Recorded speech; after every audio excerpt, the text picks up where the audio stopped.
అందరికీ నమస్కారం. మాటే మంత్రము ఛానల్కి స్వాగతం. ఈ ఏడాది గురు పౌర్ణమి విషయంలో గందరగోళం.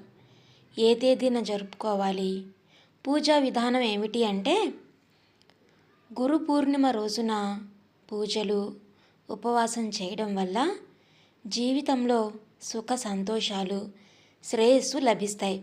దీంతోపాటు ఈ రోజున గురువులని ఆరాధించడం కూడా ప్రత్యేక ప్రాముఖ్యతను కలిగి ఉంది.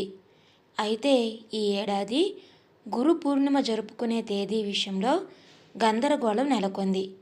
అటువంటి పరిస్థితిలో గురు పూర్ణిమ ఉపవాసం ఎప్పుడు ఆచరించవచ్చు, శుభ సమయం, ప్రాముఖ్యత, పూజా విధానం గురించి ఈరోజు తెలుసుకుందాం. ప్రతి సంవత్సరం గురు పూర్ణిమ పండుగను ఆషాఢ మాసంలోని శుక్లపక్ష పౌర్ణమి రోజున జరుపుకుంటారు. గురు పూర్ణిమను ఆషాఢ పూర్ణిమ అని కూడా అంటారు. మానవాళికి మహాభారతం వంటి గొప్ప గ్రంథాన్ని అందించిన వేద వ్యాసుడు జన్మించిన రోజుని ఆషాఢ మాసం పౌర్ణమి అని నమ్ముతారు. అందుకే ఈ రోజును వేదవ్యాసుడు జన్మదినంగా జరుపుకుంటారు. గురు పూర్ణిమ రోజున పూజలు ఉపవాసం చేయడం వల్ల జీవితంలో సుఖ సంతోషాలు శ్రేయస్సు లభిస్తాయి. దీనితో పాటు ఈ రోజున గురువులని ఆరాధించడం కూడా ప్రత్యేక ప్రాముఖ్యతను కలిగి ఉంది. అయితే ఈ ఏడాది గురు పూర్ణిమ జరుపుకునే తేదీ విషయంలో గందరగోళం నెలకొంది.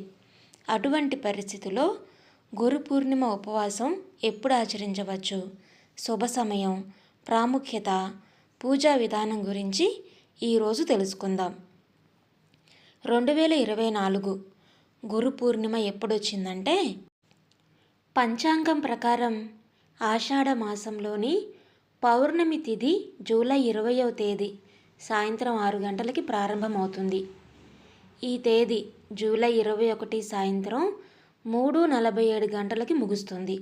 శాస్త్రాల ప్రకారం చంద్రోదయ సమయాన్ని, అది కూడా రాత్రి పౌర్ణమి తిథి ఉన్న రోజుని మాత్రమే పూర్ణిమ తిథిగా భావిస్తారు. అంతేకాదు, ఈ రోజునే పున్నమి ఉపవాసం ఆచరిస్తారు. పూర్ణిమ తిథి ఎప్పుడు రాత్రి ఉంటుందో ఆ రోజున ఉపవాసం పూజలు చేస్తారు. అటువంటి పరిస్థితిలో జూలై 20న గురు పౌర్ణమి పర్వదినాన్ని జరుపుకోనున్నారు. ఈరోజు వ్రతం ఆచరించి మర్నాడు అంటే జూలై 21వ తేదీన గురు పౌర్ణమి మిగుల తిథి సందర్భంగా దాన ధర్మాలు చేయడం మంచిది అని పండితులు సూచిస్తున్నారు. గురు పూర్ణిమ పూజా విధానం. గురు పూర్ణిమ రోజున తెల్లవారుజామున నిద్రలేచి స్నానం చేసి శ్రీ మహావిష్ణువును ధ్యానించాలి. ముందుగా విష్ణుమూర్తికి పంచామృతంతో అభిషేకం చేసి పసుపు వస్త్రాలు సమర్పించండి.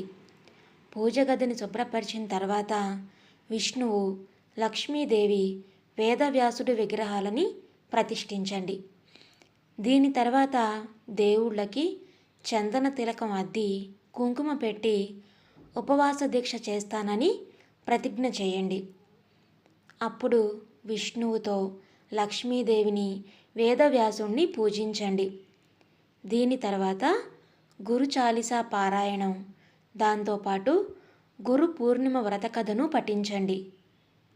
విష్ణువు, లక్ష్మీదేవి, వేదవ్యాసులకు స్వీట్లు, పండ్లు, పువ్వులు, ఖీర్ మొదలైన వాటిని సమర్పించండి. చివరగా స్వామికి హారతి ఇవ్వండి. తెలిసి తెలియక చేసిన తప్పులని క్షమించమని ప్రార్థించండి. గురు పూర్ణిమ ప్రాముఖ్యత.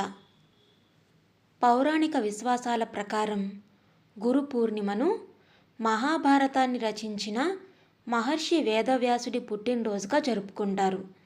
అందుకే ఈ రోజుని వ్యాస పూర్ణిమ అని కూడా అంటారు. ఈ రోజున వేదవ్యాసుడి 4 వేదాలను రచించాడని నమ్ముతారు. ఈ రోజున గురువు తన శిష్యులకు కూడా దీక్షనిస్తాడు. ఈ రోజున ప్రతి ఒక్కరూ తమ గురువులని పూజిస్తారు. విన్నారు కదండి, ఈ వీడియో మీకు నచ్చిందా? నచ్చితే లైక్ చేయండి, అలాగే షేర్ చేయండి. మీ విలువైన అభిప్రాయాలను కామెంట్స్లో తప్పకుండా తెలియచేయండి. ఇలాంటి మరెన్నో మంచి మంచి విషయాలను తెలుసుకోవడానికి మన ఛానల్ని తప్పకుండా సబ్స్క్రైబ్ చేసుకోండి. మరలా మరొక మంచి టాపిక్తో మళ్ళీ కలుద్దాం. అప్పటి వరకు ఉంటానండి.